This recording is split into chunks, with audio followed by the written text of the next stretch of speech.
Hi, everyone. Thank you for joining us. My name is Stephanie Sandala. This is YAMG Romance, Curious About Crushes. I'm so excited to have everyone here to join us for a great presentation by Anna Canino Flute. Yes, Anna came highly recommended by Robin Bradford, who presented for us last year in Romance Readers Advisory. So this is the YA follow-up, which has been long in demand and in request by many of you. So Anna is an expert in that field, and she is here to share all of her thoughts, advice, suggestions, and Anna, feel free to take it away from here. Okay. Well, welcome. Thank you for coming. Thank you for inviting me here.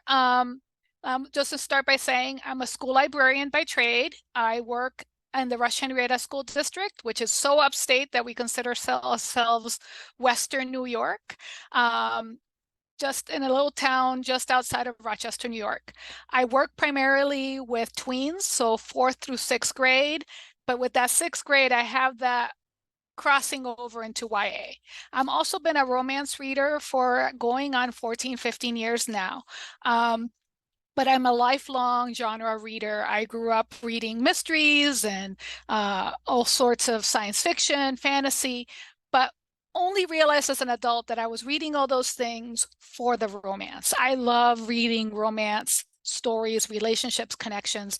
And so I looked for them wherever I was, whether I was reading a cozy mystery or if I was reading science fiction, I would get attached to these doomed love stories and be heartbroken. And only as an adult, basically fleeing one more depressing dystopian YA, did I discover romance as a genre.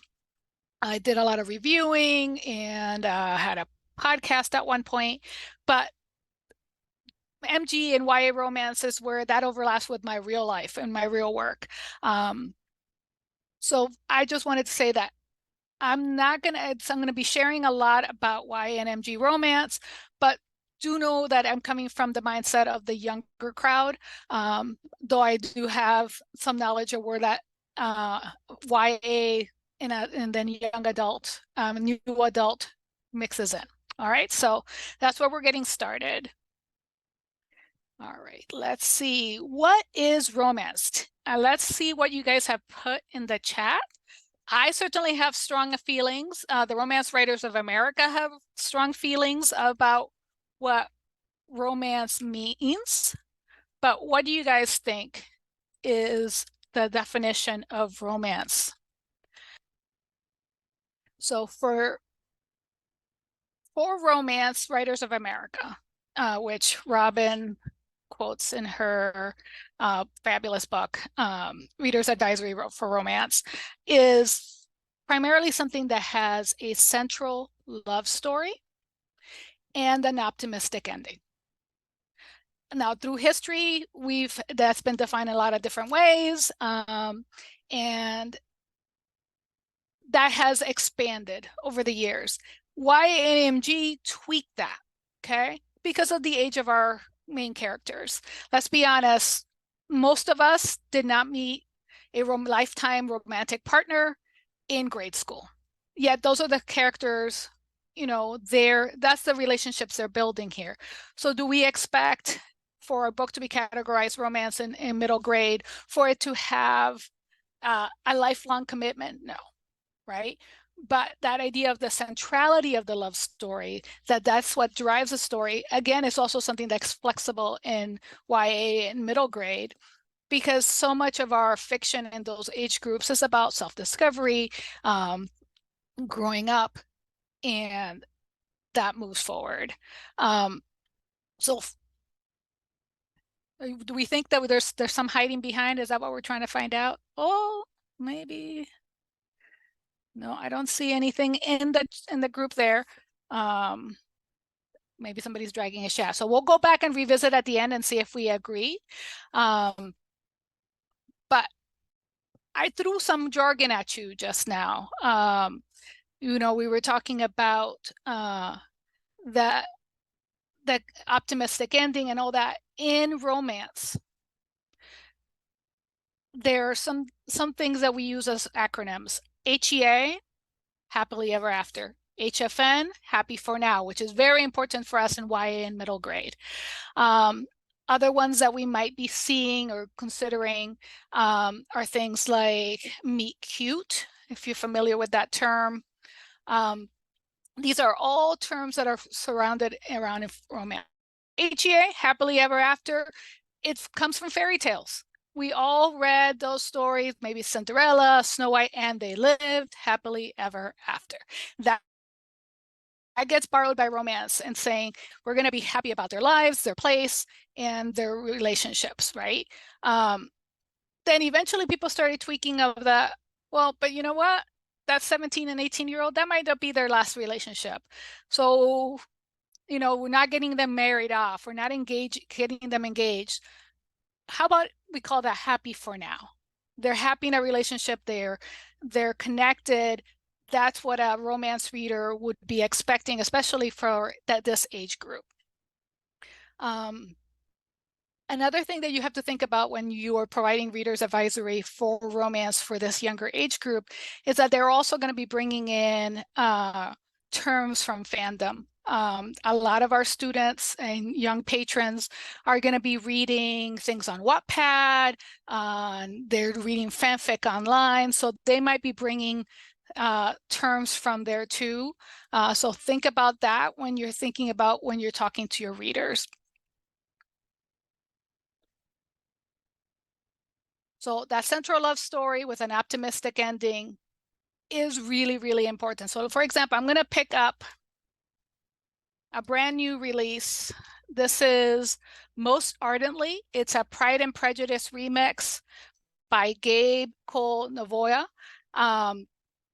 It is taking the Pride and Prejudice story and not bringing it to the modern age, but instead bringing some of our concerns and ideas back then. So instead of it featuring Elizabeth Bennet, we are going to be focusing on Oliver Bennet, who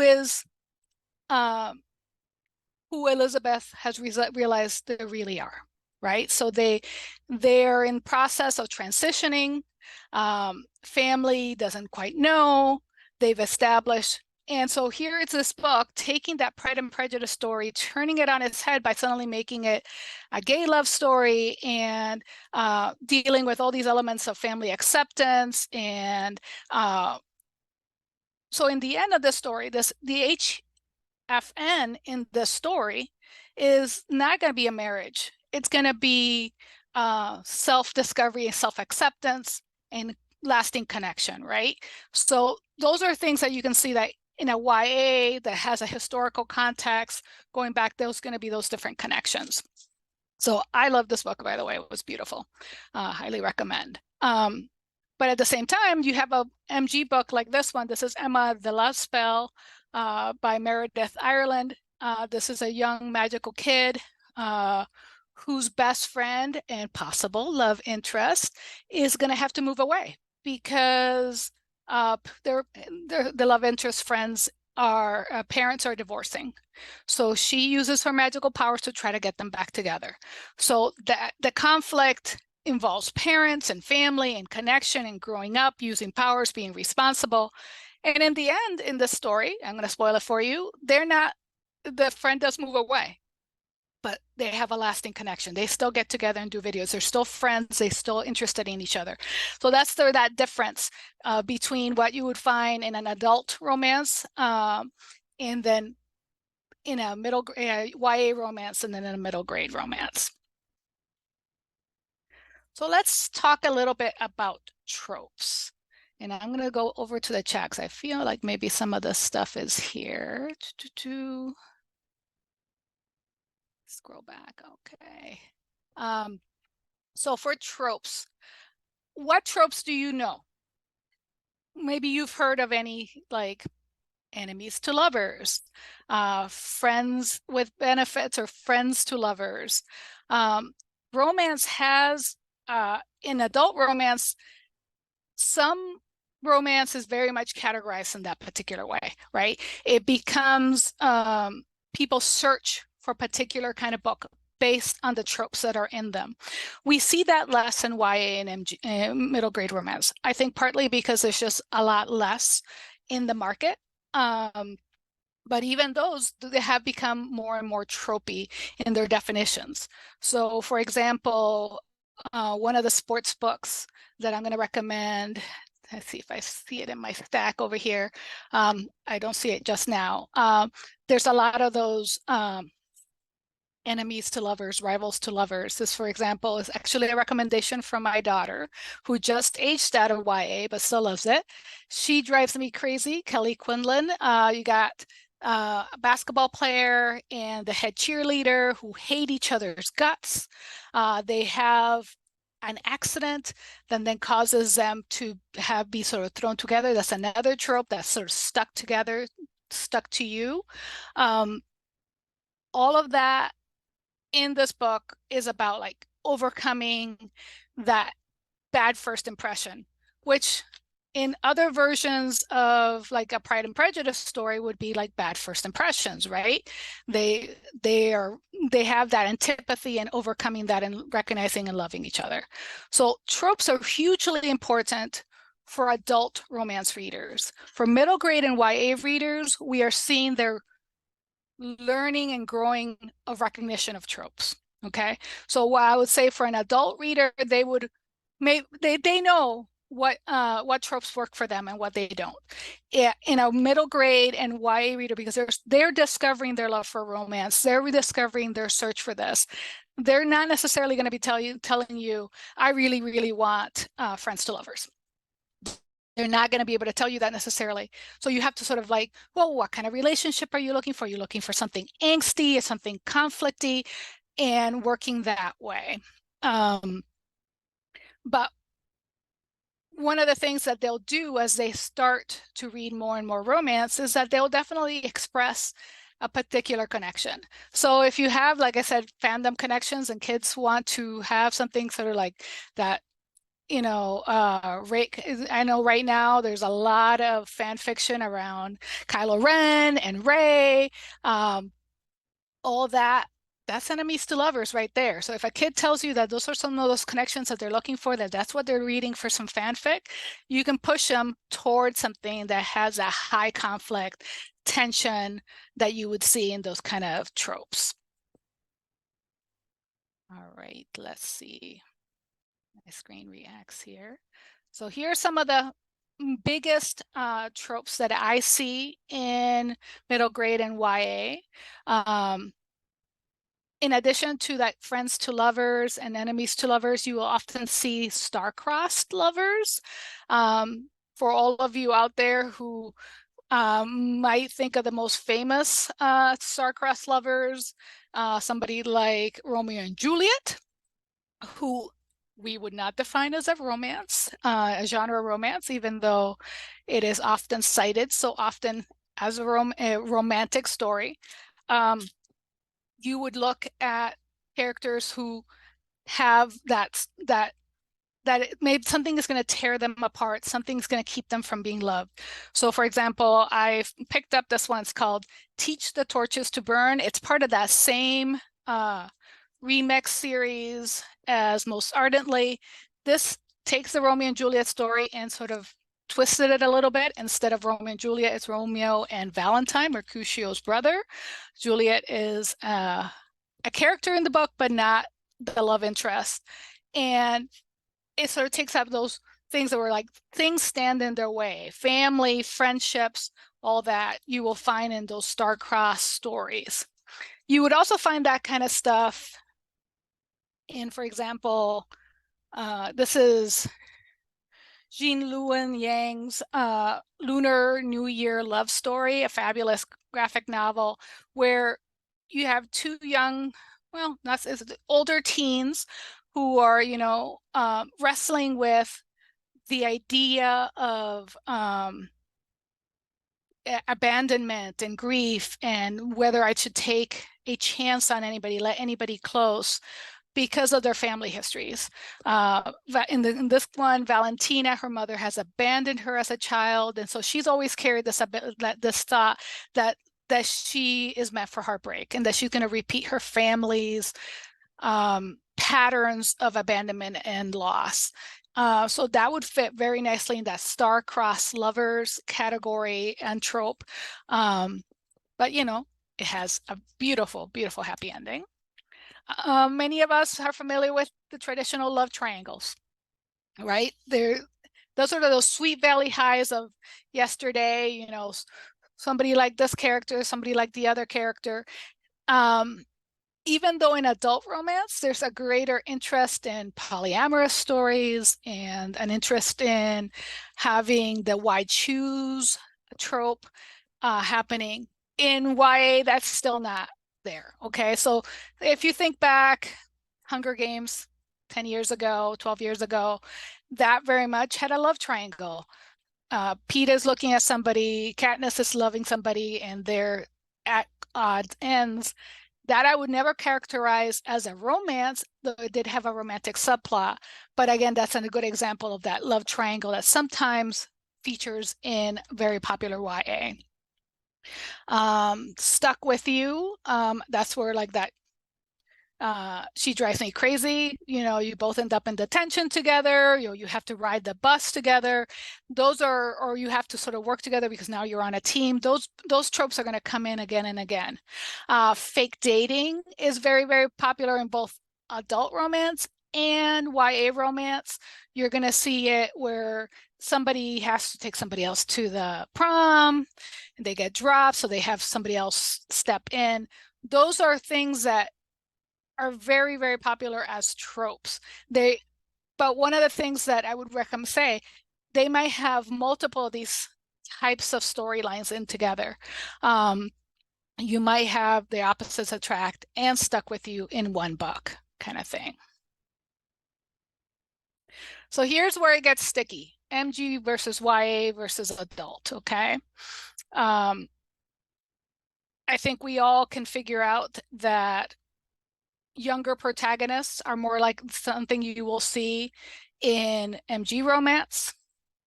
But one of the things that I see the biggest change into is that second category. MG romance has a lot of focus on family. There's a lot of friendship drama. These are like, my friend wants to drop me because I'm looking at this new guy, or I maybe have feelings for my best friend. Those are going to be those overlapping story focuses, right? Often there's a lot of stories about grief, parental loss, being moved across the country, separated from your family, or maybe you're not getting that attention from your family as you used to. In YA romance, it's about separating yourself from your parents, right? You are defining by who you are and who you want to be. So sometimes that is saying, what my parents want for me is not what I want for myself. I'm choosing this relationship over what my parents would want for me, or just even proving this is who I really am, right? So like that's where Most Ardently would fall in this category of like, you identified me in this way. No, that's not who I am. MG romances, it really stays in those crushes, those feelings, maybe a couple dates, they'll go together. Often a lot of them will end in like a first kiss at that point. In YA romance, you're going to see deeper relationships and growing sexuality. I think many of us might be familiar with the Sarah J. Maas books that came out, I don't know, 6, 7 years ago. Originally were categorized as YA and caused a lot of hubbub with their sexual content, which to a romance reader, a longtime romance reader, was actually rather mild. But in the YA space, that was sort of a like, woo. And then eventually those books have been sort of categorized as new adult. You're going to see mentions of sexual experience. You're going to see sometimes fade to black, which is that concept of like they were kissing and then the chapter ends, right? So it can be let into the reader to create what happened behind that door. Closed door is another term for that, of a romance where something is happening, but the reader doesn't get to participate and view it. I know that that's been a struggle right now with the latest Heartstopper comic book. especially in like middle grade libraries, middle school libraries who were had the first 4 books, and then in the 5th book where they consummate their relationship, it's beautifully done, tastefully done in the chapter, all under blankets, but it's very intimate, and you know that they're having their first sexual experience together. Some people draw the line and like, I can't have that in, like, I, as a 4th to 6th grade library, that depiction is crosses a line that I can't put in my library, but in a public library or in a middle school library where you have a lot of YA, that's probably just fine. So that's one of those things that we have to like balance when we are trying to collect books for a middle grade audience and a YA audience, knowing that there's a lot of crossover interest, a lot of desire to be up there, and we can't quite so we have to figure out, who does this belong to? Is this a YA book? Is this a middle grade book, appropriate book? Can I have it because of my collection policies? So those are things that if you're looking at that, like somebody who has 4th through 6th grade, where you have those 6th graders who they know all the world, they come to me asking me for Colleen Hoover, which is a very spicy adult author who's very popular in book talk. I can't buy Colleen Hoover, but I can push them as romance readers to a romance story that is appropriate for the age level, right? So those are things to keep in mind. I just pop into chat, make sure I'm not missing. Oh, Second Chance is a favorite. You know, I don't see as much of that in YA, except for like maybe like a friendship that has been broken and brought back. I'm a big found family person, absolutely. Forced proximity is such a great one that stuck to you. Forces people to, either because they're working together, that's, you see a lot of that in like ones that were like they're set behind the scenes. Like I have a book here, Star-Crossed, that's a play that's being put on, and the main characters have to be like there with each other all that time. So in adult romance, you see forced proximity, you think only one bed.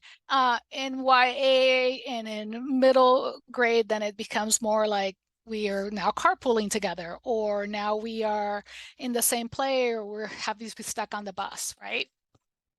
So those are really interesting things that pop for us in those areas.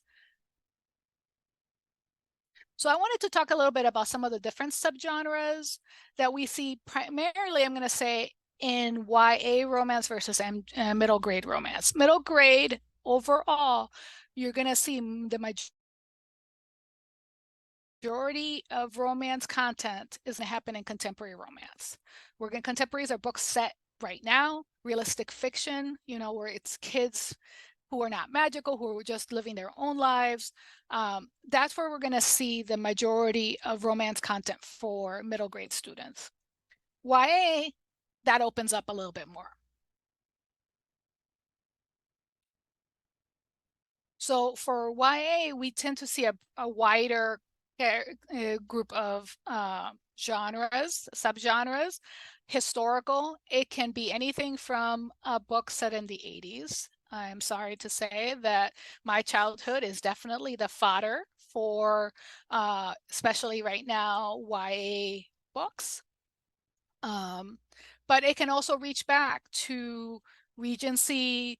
There'll be medieval books. In some of the books I was showing you before, for example, from that same series of the Remix Classics, there's a Great Gatsby romance. This one's called Self-Made Boys.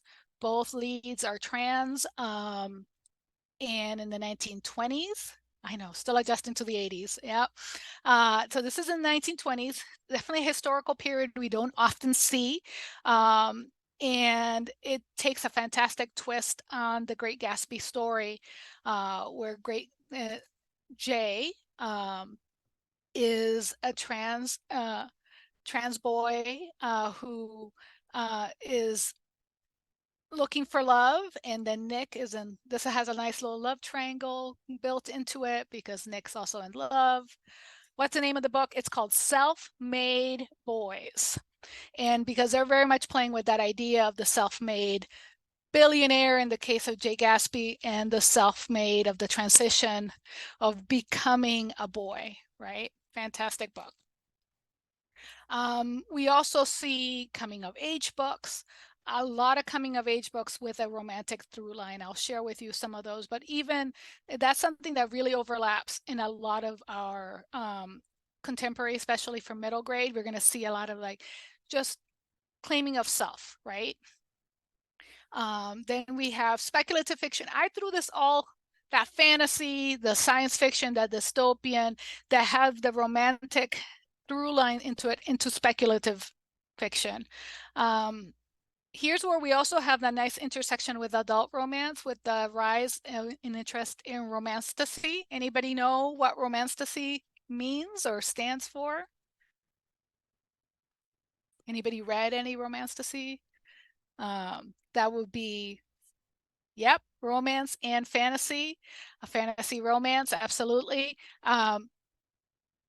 You know, we already had a term for that, but Book Talk gave us a new one.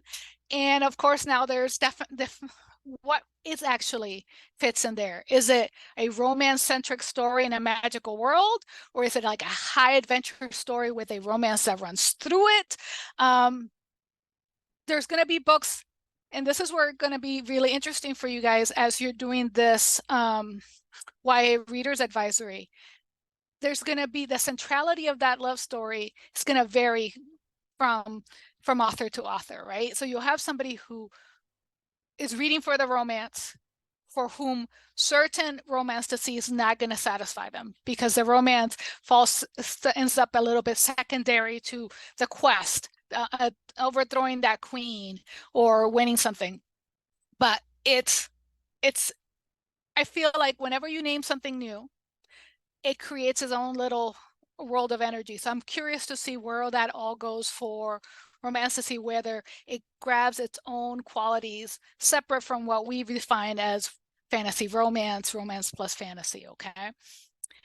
Ever popular sports romance. As adult romance has tons and tons of sports romances.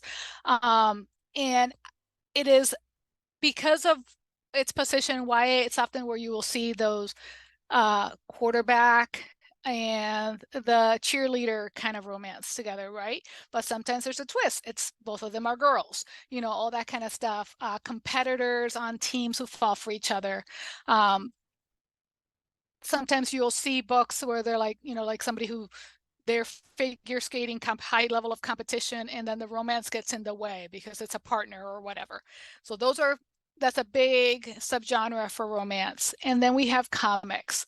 I mean, I think there's a lot of energy in semi-biographical comics with a romantic through line. Even, you know, if you think of like Raina Telgemeier's drama, where it's about a crush and about learning somebody's identity and the way that their orientation is, that has that overlap with that romantic interest that a young middle grade reader would be interested in. Of course, this is a huge book, Heartstopper, but I have a few others that I'll be sharing with you that really have that fantastic connection. So here are just a little bit of a picture of what you see in the variety of kind of books you see in contemporary romance. Can you guys identify, just looking at these covers, identify which ones you think are middle grade versus YA? Because I find it very interesting that it might not always be immediately clear.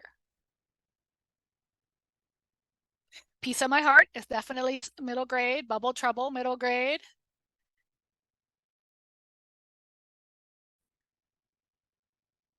This Is Harold, that's another middle grade. Let's see if you identify another one for me. Yeah. XOXO, sorry, is YA. Definitely.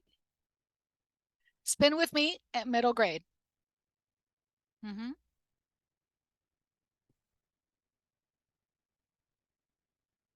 Language of Seabirds, middle grade. Yep. Yeah, Talia Hibbert, and her good side. So Talia and Rebecca Weatherspoon are both write adult romance, and they have in the past year come out with these YA romances.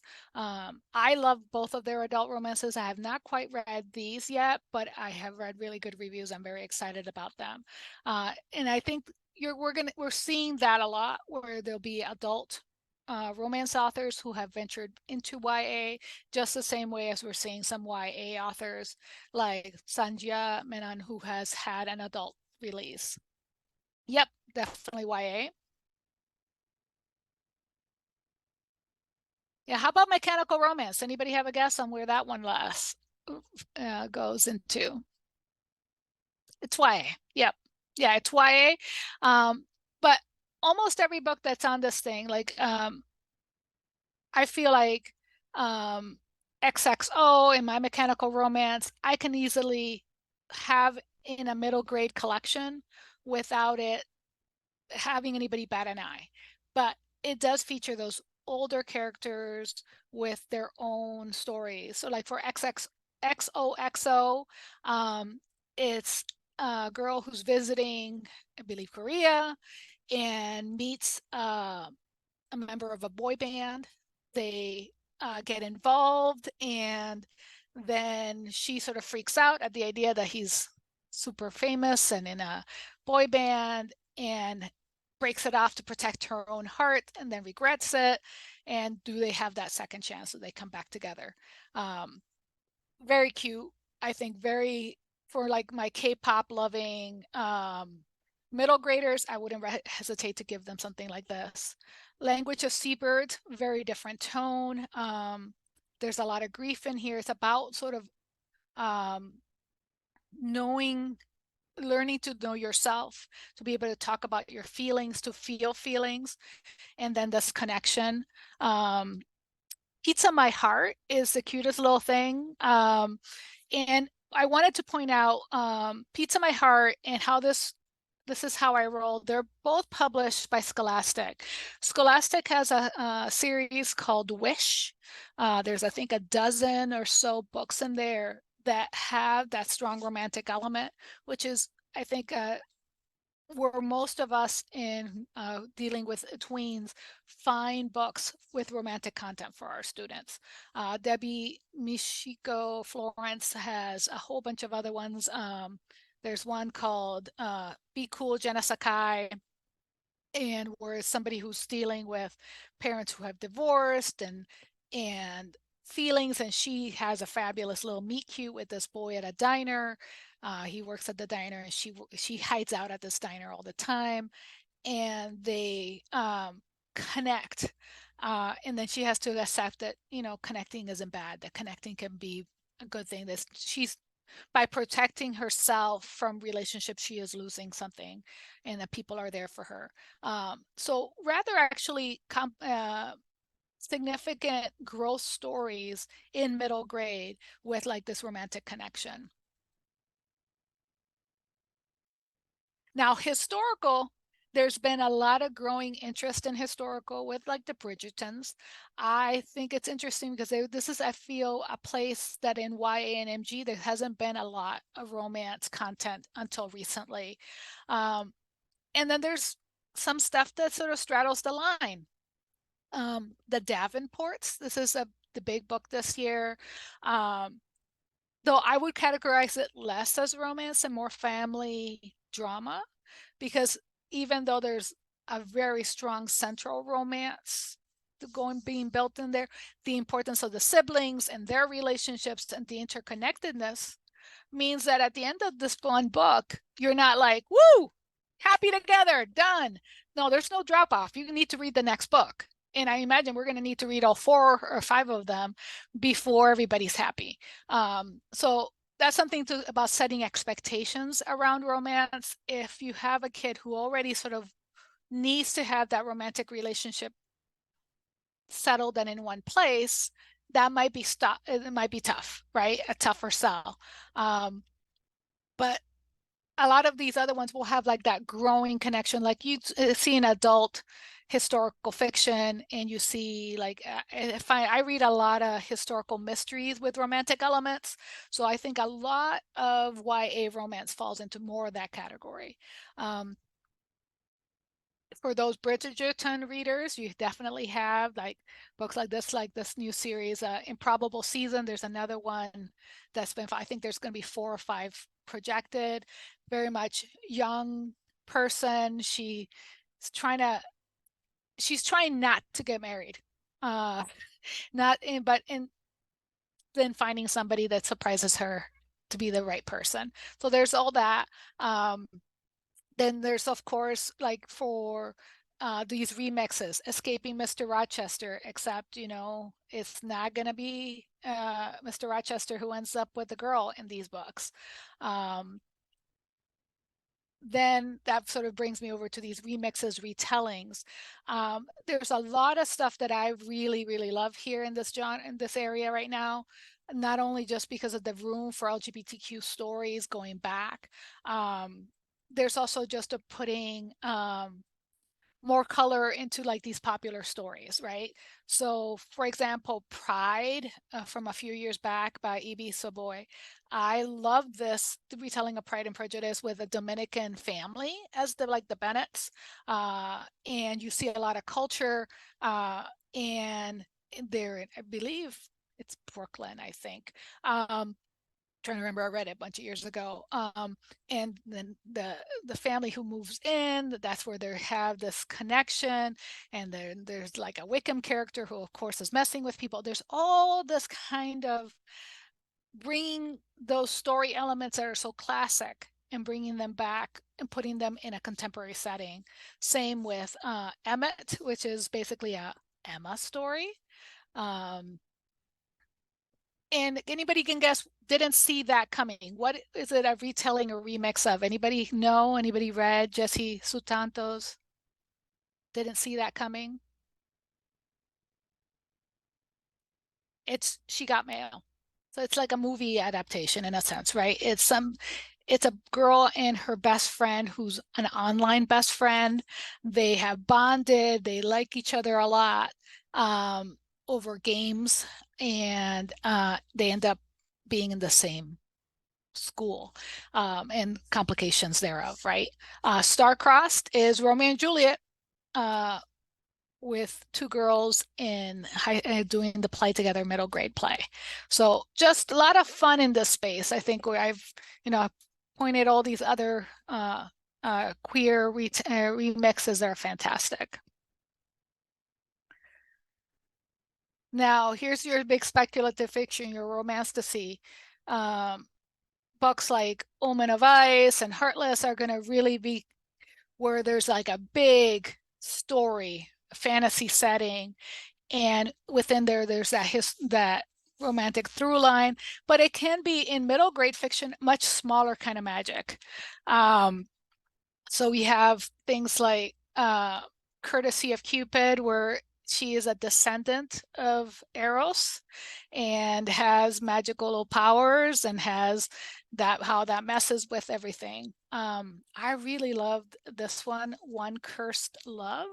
This is a very great star-crossed lovers story. They are best friends, and they really feel like they're going to be together forever, but there's like a feeling like, this is the time where things are changing, and uh, there's a magical potion that gets ingested and causes one of the partners to forget the other, and they have to remember each other, recapture that love, or they will lose it forever. So very much set in a contemporary world, but with magic, right? So lots of room here for those romanticy readers and those kids who just want a little bit of magic, some drama like Sweethearts, where it's like that friendship drama, competition, magic, and we're matchmakers. We're magical matchmakers, right? So what does that mean when we're little kids? Now here for sports, there's a lot less middle grade sports fiction, I think, because it just gets all swallowed up into that realistic fiction. So I think the majority of these books here on the slide are YA.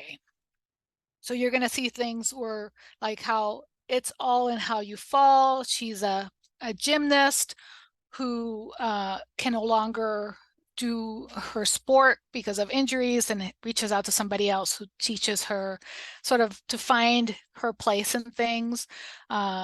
Keeping pace as cross country runners who are both overachieving, and this is like that rivals to lovers story, but also a middle grade story about growing up and seeing who you are.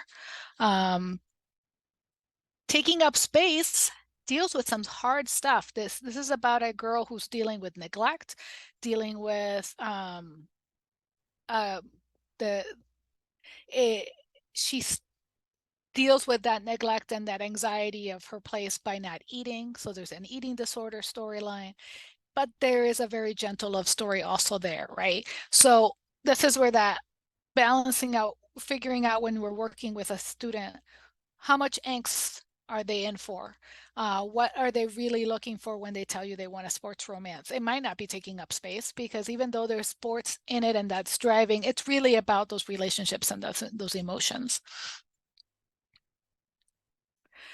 Now, there's lots of really fantastic coming of age stories. Some are going to be lighter than others, like the Cuban Girl's Guide to Tea and Tomorrow. And there's like a whole bunch of these. Is a girl who has like a breakup, and her family sends her to the UK to be with some family to just sort of clear that from that emotional place that she has, falls for somebody there, but then she has to come home. And how does that work? How do you know that you're teenagers, you're living in other countries, how does that ever go anywhere? But it's about also just who is my family, who do I want to be in connection to their heritage. And they're like, for her family, they have a tea shop and all that kind of stuff, right?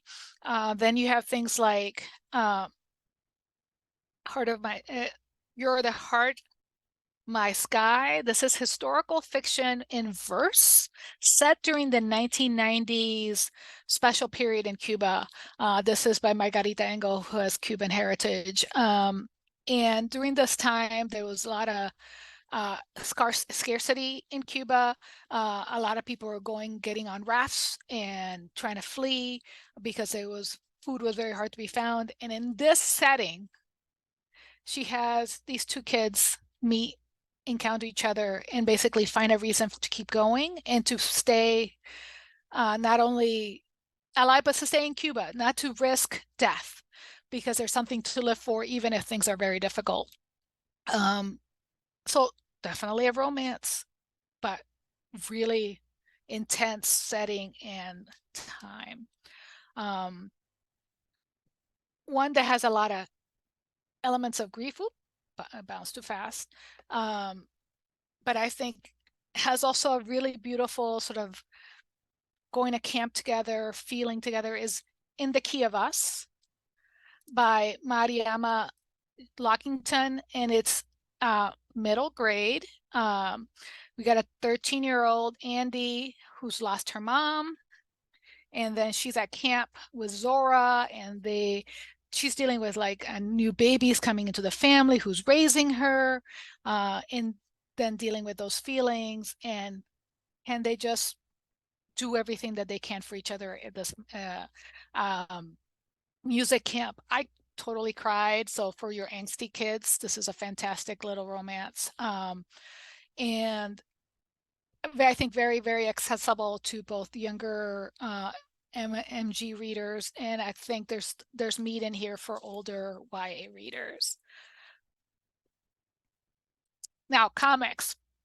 There was a lot of fun for me in here. For me, I really love Don Sanat's A First Time for Everything. It's a memoir, graphic novel memoir, but with a very strong romantic experience through it. He meets a girl on this trip overseas in France and falls for her, and it's a lot of it about breaking out of that who you thought you were, what somebody sees in you, and it's a very much at the end sort of a happy for now, in that even though they're not in the same, I don't even think they're in the same part of the country, they still have a connection, in that those feelings were real, even if they came at a time that was very compressed, and that they were meaningful for the life. So for somebody, an adult romance reader would be like, that's not a romance. That's not who they ended up together. But it is a romance, because it's a romance that transforms and changes and opens you up.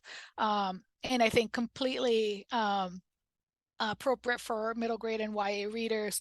And I love the author's note in this, where he talks about reconnecting with the girl that he features here, and then sharing pictures. She had all sorts of pictures from their actual life when they met and they were able to sort of pull for that for the story. So I think this is a fantastic for those people who want that growing up story, that it gets better, that high school isn't everything, child isn't everything.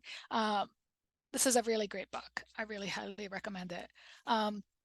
Similarly, in that sort of bittersweet vein, which I think we see a lot more of in YA and in middle grade, Stars in Their Eyes. It's by Jessica Walton, and it's set at a fan con. Young girl goes with her mom with the idea that she's gonna meet somebody like a favorite actor, and they get separated, and she makes a connection with this boy there, has her first kiss, but at the end of the story they're going to walk different directions, right? They're going to go back to their lives, but again, that relationship, that moment in time, even if it was 10 hours at a fan, changes them. It is a love connection that I think would have a lot of people swooning. Like, great disability rep. Highly recommend Stars in Their Eyes. Now, I sort of flew through this. Let's talk. What are we struggling with in terms of figuring out how to find these kinds of books for our students and patrons, if you're in a public library?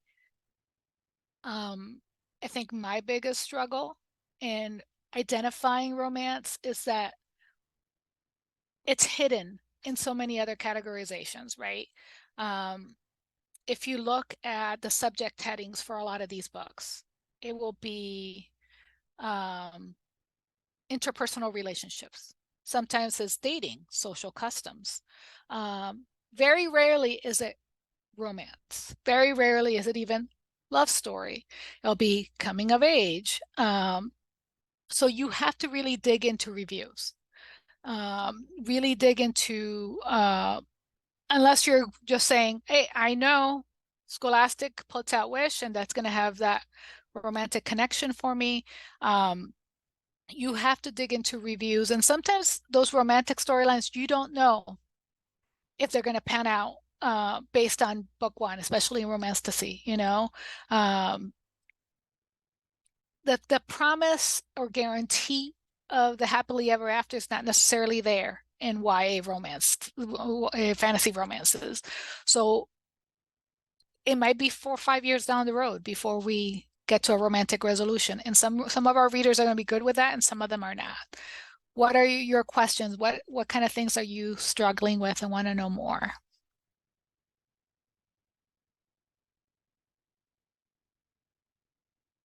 Yeah, and you're welcome to either unmute yourself or put a question in the chat. I agree with you, Anna. I think discovery is a hard thing for me. I also work on call as a librarian. And yeah, like you said, like sometimes romance is kind of hidden in other genres. Like I love romantasy, but sometimes it just says fantasy, but there's a romance involved. Or even with like thrillers, there could be a romance involved. So it really could be hard to find in these other genres. I kind of have a question about representation, if I could pick y'all's brains. I've been building together a reading list with trans representation for Pride Month coming up for YA. And I'm seeing a lot of stories featuring trans masc and trans boy characters, but I haven't seen a lot of trans girl characters, Yeah. which I think is really interesting. I know there's the graphic novel with the cheerleaders, Love and Pom Poms, which is really, really cute. But if anyone has any good recommendations for like YA romance with some trans girl representation, I would love to hear it. Yeah, I would love that too. I have a couple of big romance reading trans girls in my school that I would love for them to see themselves in the books. And I think this is a bigger problem in romance in general.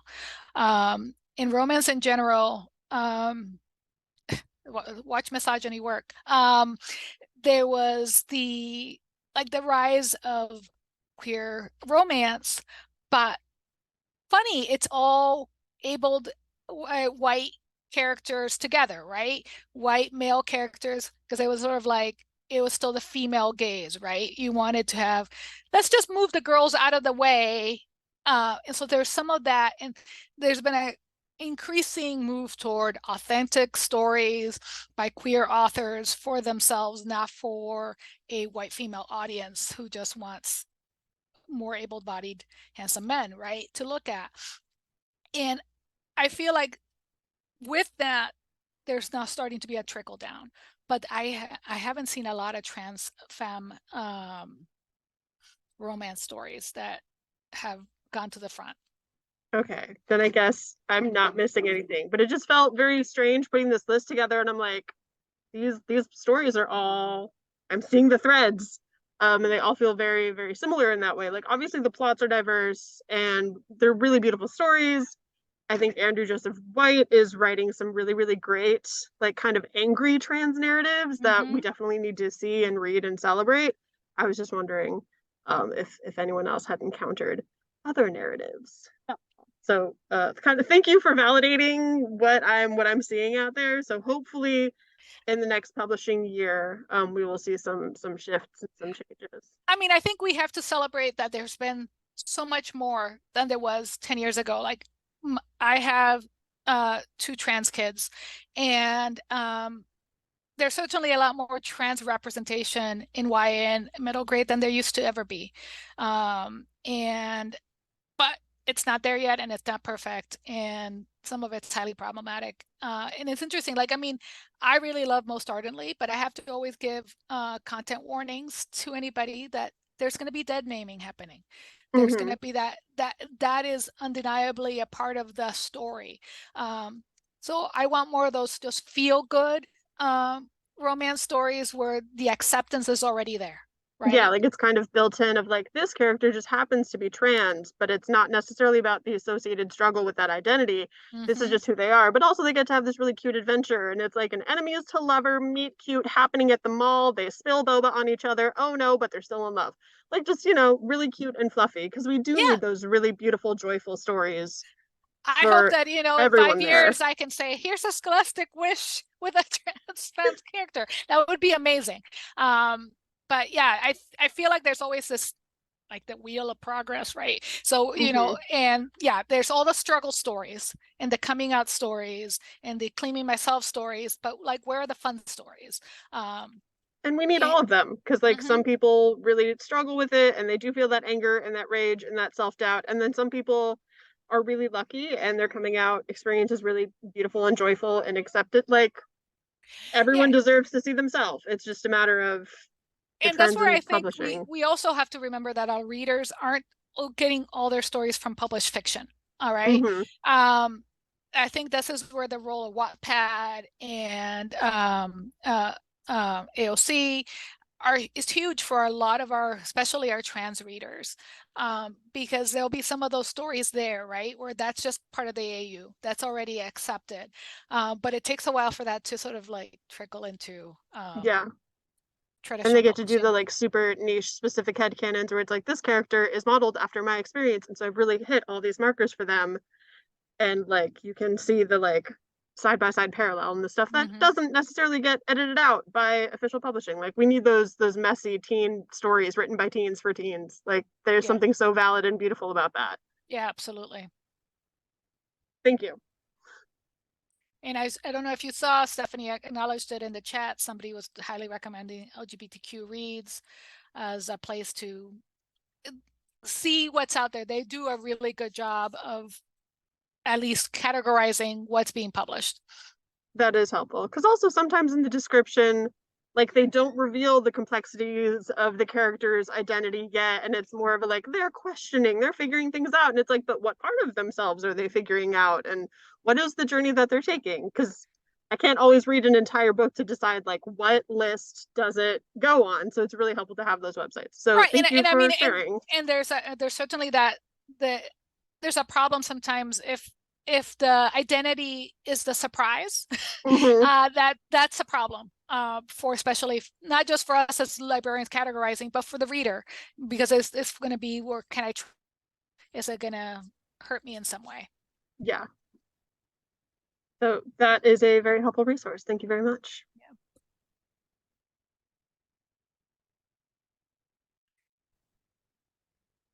Yes, thank you. That was a great question. I'm glad you asked that too. Yes, and anyone else is welcome to ask Anna a question. You can unmute yourself or put anything in the chat. You know, she's happy to help. Yep, absolutely. If you read a book that you would think I should have recommended, please.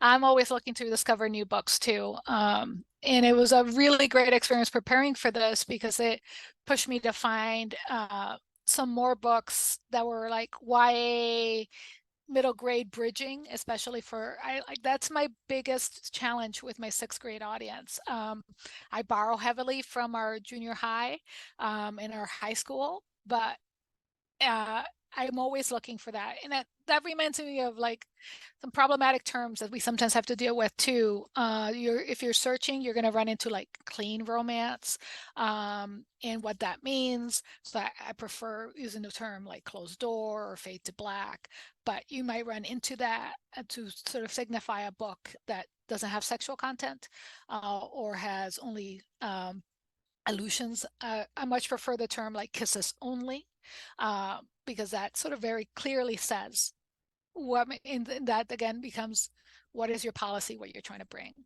Julia Murphy. Okay. Yeah, body diversity. That's also really important. One of the books that are in my slide by Molly Knox Ostertag is a comic that has characters of like different body types, and that's very important. Not super spicy. Great. Indeed. Yes. That's a courtesy of TikTok where you can't say things like sex. Spicy has become the word du jour. But that, again, that what people define as spicy is really a broad category. Older folks modeling romance. Yeah. That's certainly a very popular series in my graphic novel collection. I didn't realize that there was like that. So you're saying that the romance is primarily with the adults in that. It's cool to see. Yeah, I think we see definitely a lot. And I think that in the early days of like LGBTQ representation in middle grade and in YA, often it was like dads getting married, right? Or those kind of stories where the romantic queer relationship was belonging to the parents, and nowadays we're seeing more of like the self connection.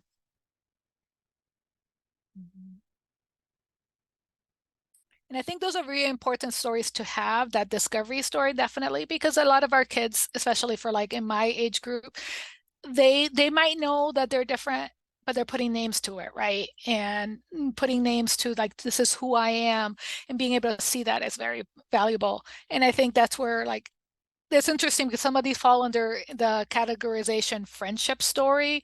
Well, some of those friendship stories are romantic stories too, because it's like that exploration for that friend being more, valuing more.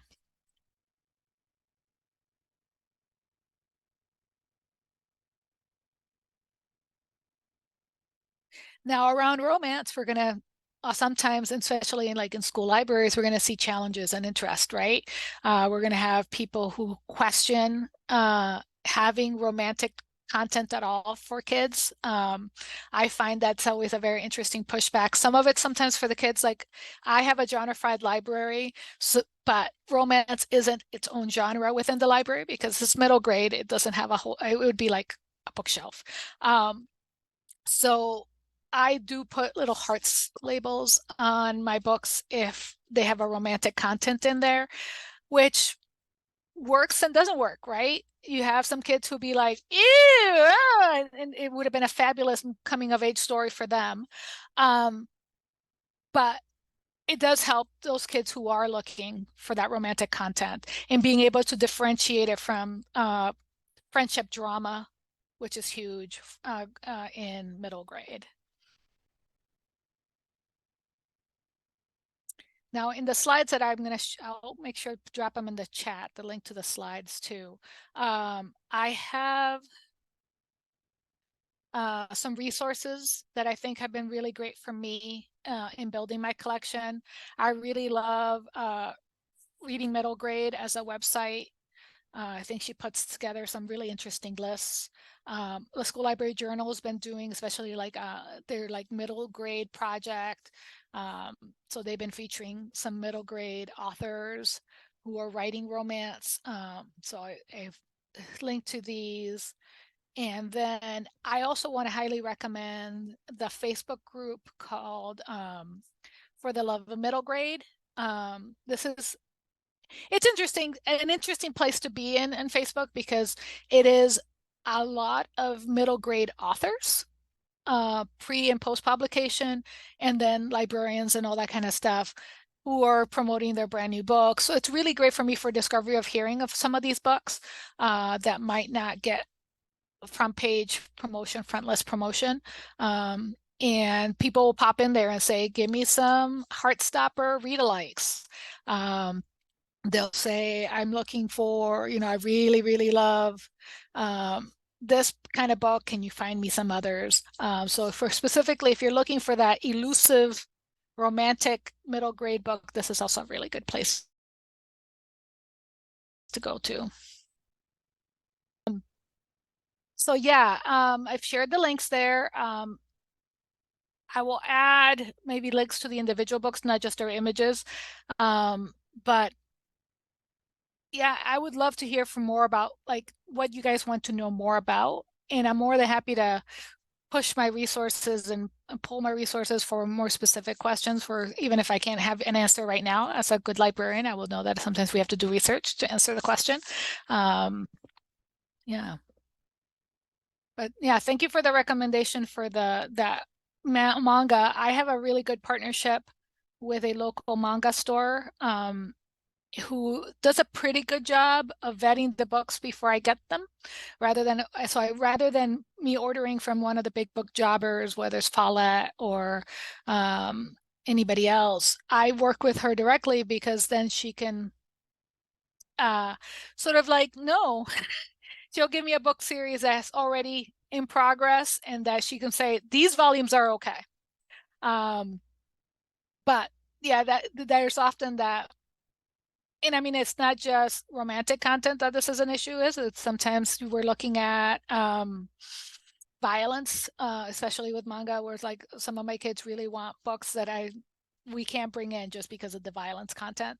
And she'll help me sort of gauge that. Because I don't know about you, but we don't always have the time to be in all of these books, right? And to find that one moment that's going to be, yeah, very difficult because they're growing out of those old ages, sweet books, and then the YAs maybe not. It's always, I'm like, go to your public library. You can get that one. I can't have it in my school, kind of thing. Yeah, it's hard when you have like a 9-year-old asking for something that is way more mature than what you maybe think they need to be reading, but it's like, I mean, if you're asking for it and the grown up is like right there, I guess I'll give you Demon Slayer. Have at it. Have some Attack on Titan. There you go. Chainsaw Man, but for babies. Yeah, it's a difficult line to walk for sure. So I feel you on that. and this isn't actually a really interesting place for romance readers in general. If you talk to adult romance readers and ask them when they started reading romance, let's be honest, most of them did not start with a middle grade novel. Okay, they started at 10 or 12 with grandma's spicy book that they found in the closet, or that contraband book somebody else passed to them, like that. From in my family, like I remember Clan of the Cape Bear was very spicy adult historical fiction with, you know, Neanderthals, with some crazy ass content. And I was 12 reading that. My mother would have not been pleased. But a lot of romance readers will tell you that's where they went. They found those adult reads. So that's where I think it's completely appropriate, especially in high schools, to have those Harlequins in there. Go ahead and buy that Bridgerton that they want. And being honest, a lot of the historical romances, those main characters are not that much older than our students in high schools, especially. But that's where we always have to like go up against our audience level expectations, reading levels that our policy has set for us, and balance that against what the fact that, yeah, they read up. And that's where I know for some, I was talking to a lot of other librarians in my region, just asking them like, how are you feeling your romance content? And a lot of them were like, they're especially the rural schools, they're like, oh, we buy a lot of Christian romance. And the reason they buy that Christian adult romance is because often it's younger heroines, that clean, not spicy expectation. But there's a real problem there in that almost all of those books are white. And of course, not friendly to LGBTQ readers. So, you know, like you find something for one set of part of your audience, but then you always have to be looking harder for something else. It's definitely a line to walk. I think I'm a public librarian, so at least for me, it's like, oh, this book is in the adult fiction over there. Let me just walk you over there because this is a public library, so I can't really tell you no, and I'm not going to. But I feel for you, you school librarians. You're in a hard place. And that's where I mean, it's funny, like my library clerk is a former romance writer. So whose local public library wouldn't keep her book because it was too spicy. So I mean, let's be honest, there's some public libraries that also have very restrictive expectations. But yeah, That's true. We always will be like, well, and Henrietta Public Library has it for you. And I also have the policy of if a child requests a book, I will do my best to request it from another library. So if a high school library has it, I'm going to get it for them. So like, you know, there's, you know, some Right Turn Pretty and some other casual, some higher level YA romances that they heard about. I will try to con some high school libraries to give them to me. And I figure it was a student request. Yeah. So, any other questions? Did I throw any jargon that I didn't explain? I would love to clarify it. And I'll just put in my non-work email in the chat. If anybody wants to contact me, has questions, you can drop them right in there. I'm also on pretty much all the platforms right now as Ana Coqui in some way or another. So I'm on Twitter still, or sorry, X, and Blue Sky as Ana Coqui, Instagram Ana Coqui Reads. That list of trans literature could be shared in the chat. I think that was the one that Ruby's working on. Yeah. Okay, so Ruby's making it for the library. Okay. Maybe forward it to Stephanie, and maybe Stephanie can gather people's emails, right? Yes, that would be great. Yeah, whatever you guys are comfortable with. I'm doing as much of the rainbow as I can. So I'm doing a sapphic list, gay, bi, ace, trans. So I can send all of it to you if you want to disseminate, however, share the love, literally and figuratively. But I'm happy to share that out. Yeah, I would love to see it. I'm one of my projects next year is to start a rainbow club in my 4-6 building, and so I'm trying to make sure to beef up my trans collections, especially. So For sure. It is tricky. Trans and non-binary, because non-binary is also one of those things that is like sometimes buried in the plot description of like they're figuring out their identity. And I'm like, what does that mean exactly? What pronouns do they use? This would be very helpful to know. are they them in, or they have they picked something He, else? they, Yeah. he, they, he, she, they, all of the above, Mhm. none of the above. It's all Mhm. beautiful and fine, but it would really help me for this particular list if you would say so. Yeah, and there's nothing I love more than an obsessive review. So any of you who do book reviews, I love you, because professional reviews are fantastic, but for when you're looking for representation in particular, it's so wonderful to have that in, whether your Goodreads in review or your like 240 character one on X. That really helps us as librarians. And I'm speaking to the choir here, but Yeah, just yeah. like a chart of like, where does it fit on the rainbow? Mm-hmm. What are we checking? And then it's also like that can be very limiting to the narrative and the representation, and I totally understand that. And everyone's identities are complex, and you're never going to make everyone happy with every story, but we can at least have as many stories as possible. Mm-hmm. Mm-hmm. You know, we try. Of No, thank you for putting that together and willing to sharing it. course. And thank you again, Anna, for your presentation. It was lovely, and I'm so glad that you were able to share your slides with us and all these great books. I have so many books to read right now, which I'm looking forward to. So I'm not complaining, but it's a lot to read, and I'm so excited to have all these recommendations.